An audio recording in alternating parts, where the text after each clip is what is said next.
Dianggap melanggar aturan, dosen hukum tuntut KPU 70 triliun. Buntut kasus Prabowo Gibran, seorang dosen bernama Brian Demas Wicaksono menggugat KPU atas dugaan perbuatan melawan hukum.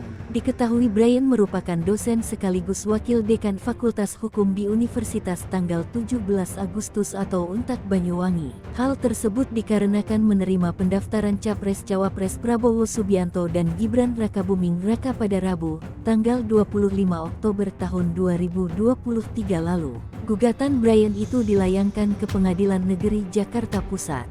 Brian mengatakan KPU seharusnya melakukan perubahan PKPU sesuai keputusan MK terkait syarat batas usia Capres-Cawapres. Perubahan PKPU itu tidak dilakukan oleh KPU namun tetap menerima pendaftaran Capres-Cawapres Prabowo dan Gibran. Harusnya Ketua KPU itu melakukan rapat dengar pendapat dengan DPR dahulu untuk melakukan perubahan PKPU. Tapi ini tidak dilakukan oleh Ketua KPU, malah kemudian menerima pendaftaran tanpa merubah PKPU terlebih dahulu, karena KPU telah melakukan perbuatan melawan hukum yang dinilai merugikan warga Indonesia.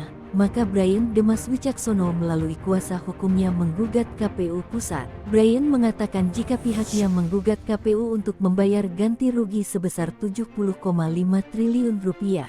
Tak hanya itu, Brian juga menggugat pihaknya lainnya, yaitu Badan Pengawas Pemilu, Bawaslu, RI, Prabowo Subianto dan Gibran Rakabuming Raka.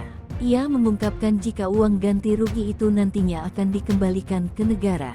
Brian optimis gugatan itu akan diterima Pengadilan Negeri Jakarta Pusat.